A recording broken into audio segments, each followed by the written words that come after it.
Welcome to ETF Edge, your go-to place for everything exchange-traded funds. I'm your host, Seema Mody, in today for Bob Pisani.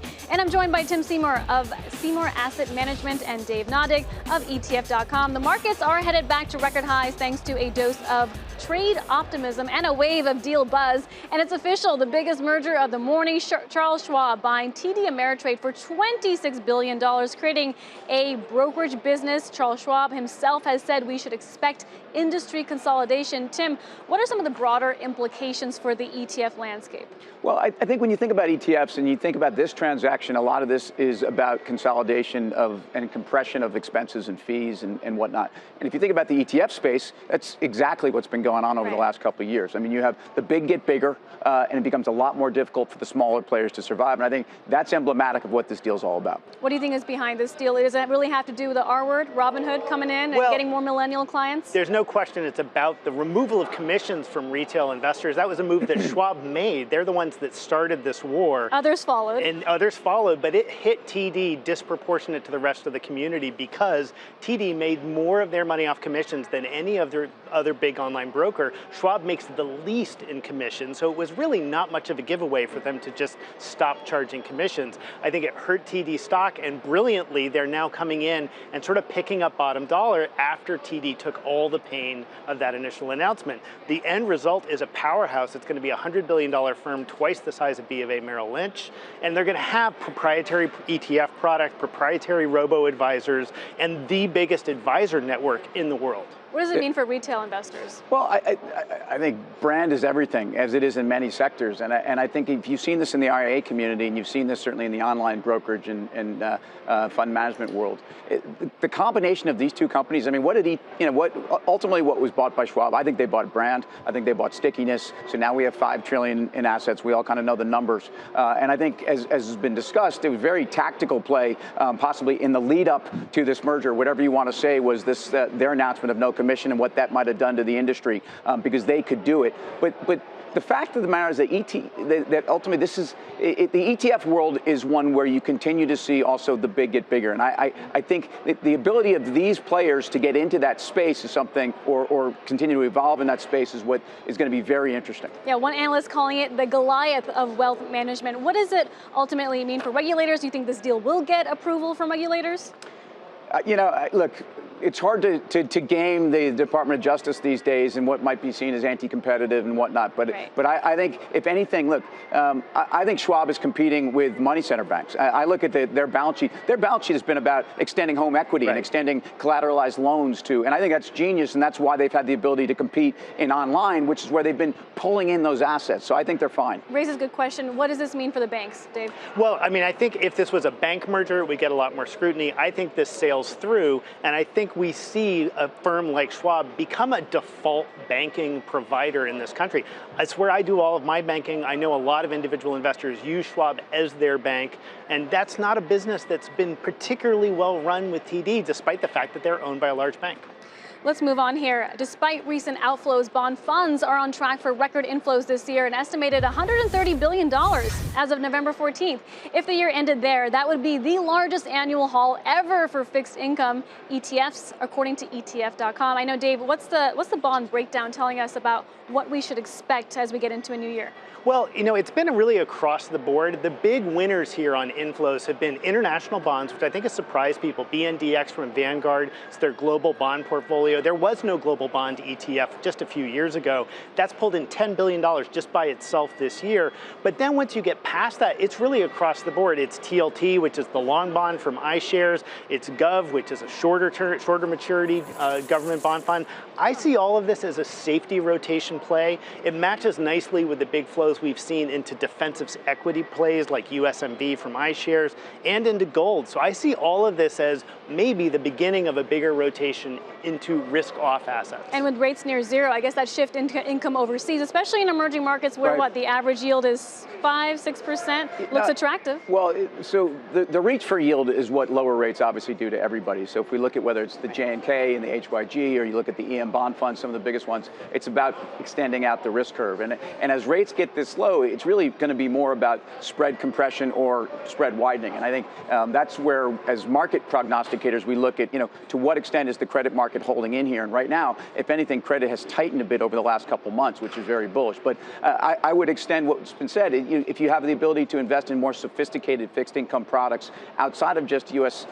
Treasury curve, I think that's where the ETF world is changing and becoming. It's serving the retail investor in a way that, look, fixed income investors can do almost whatever they want in credit and in bond land and in muni land. And one of the things that we've learned is that this is where ETFs are starting to find enormous growth opportunities. And Europe plays into this discussion as well, with the number of negative yielding bonds continuing to grow. We have a new ECB president, Christine Lagarde, but she is expected to continue what Mario Draghi put into place. Yeah, and that's the disconnect between retail investors looking at fixed income and, say, giant insurance and endowments looking at fixed income. They have no choice in some cases but to buy this negative yielding debt. No rational retail investor wants anything to do with this negative yielding debt.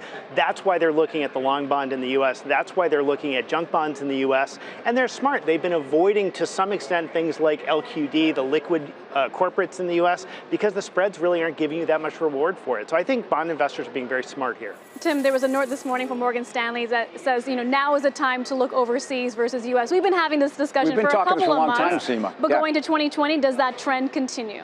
I think so. And again, if the Fed is basically holding serve and you have a dynamic where if we can get a trade deal done and you have the cyclicality, this does not mean runaway global PMIs. It doesn't mean that necessarily you get industrial production ratcheting up. You just need to stabilize. And for global markets and definitely emerging markets, the most money is usually made when things go from terrible to just bad. Right. And I think that's really what this dynamic is. But the rest of the world has outperformed. If you look at the DAX, and so the EWG ETF relative to the SPY, or if you look at the EEM relative to the SPY, look, emerging markets had been sending successive lower lows until the fall.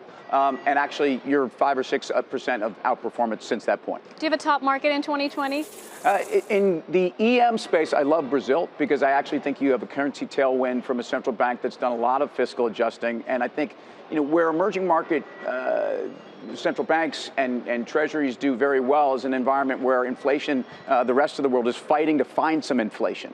So again, find the currencies that are the cheapest, find the industrial backdrop that I think makes the most sense. Stronger dollar, that always seems to be a longer term headwind for this space. Yeah, I mean, there's a lot of noise on the street right now about how that strong dollar can't last forever, but I haven't seen the crack yet that makes me think we should be running the other direction. Do you agree, Tim? Yeah, I think the dollar is the wrecking ball for global assets that usually comes when you have a flight to quality. So I think if we get a trade deal done and we find our way easing into Q1, Q2 of 2020, where the political dynamics don't change so much, I think the dollar is very range bound. I think we've largely been range bound for 2 years.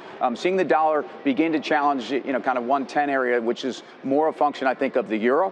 Sure. And the politics across the European Union, that's what we should watch for, but it's certainly not my high expectation probability. Yeah, Lagarde had been calling for fiscal stimulus, but the Germans continue to push back, so that, of course, will be a key topic to watch into 2020. Let's shift gears, everyone. It's been a big year for eSports, yes, with championships for titles like Fortnite and Dota amassing record price pools as the industry continues to take the world by storm.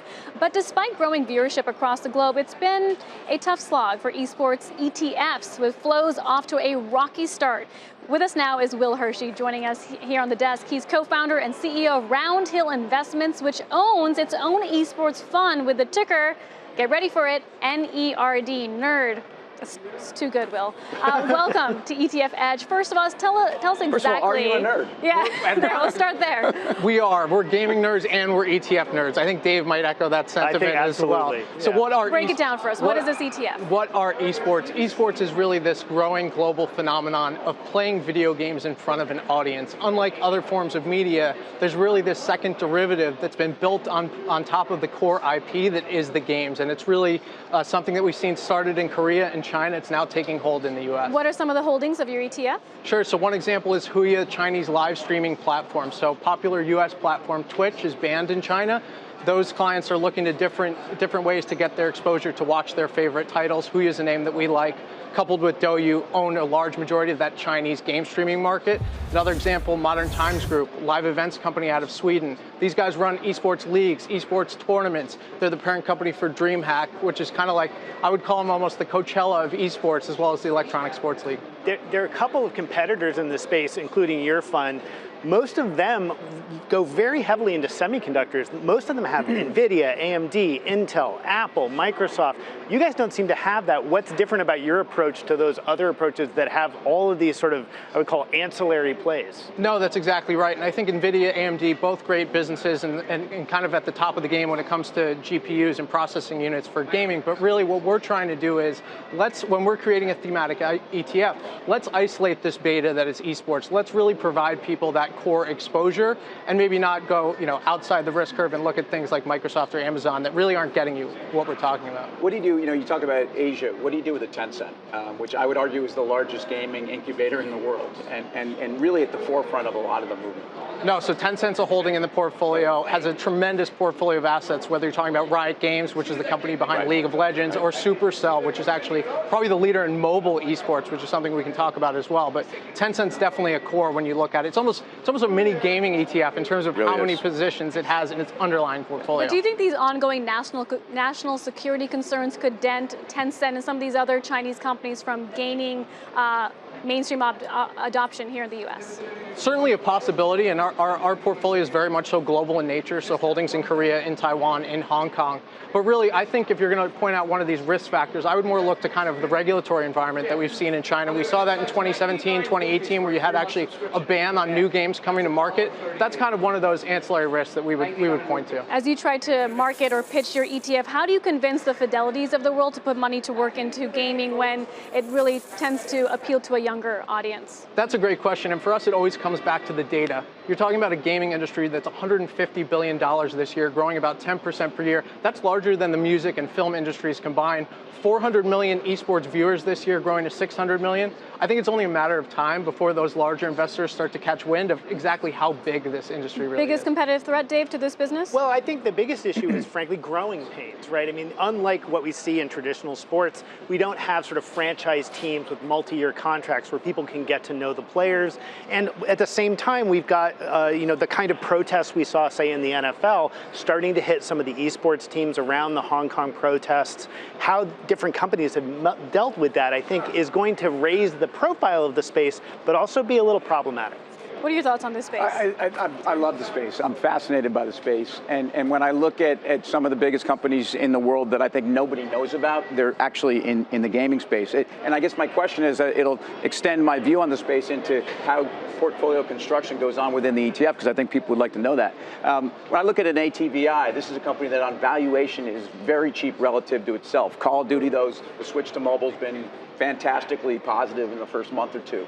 How do you tactically move around in a space that I think some of these big boys are kind of beaten up right now? Do you go after that? Yeah, no, and Activision's one of our largest holdings. I think when you look at the US publishers, Take-Two, EA, Activision's really the best position for esports. They have Call of Duty League, they have Overwatch League, where they're seeing franchise slots being sold for $30 to $60 million. Really impressive what they're doing.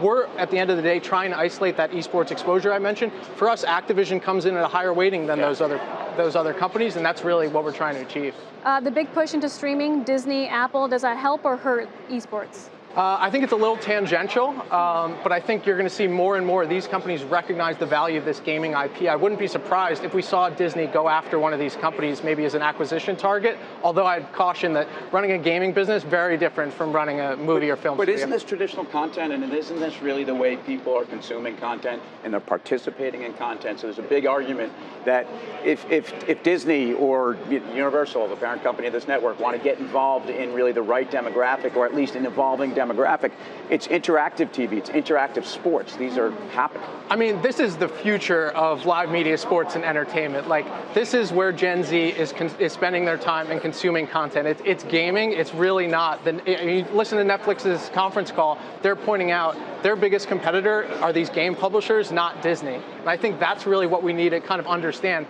It's something that's taken place in Asia first, but we're just getting to the point now where it's going to take hold here. Yep.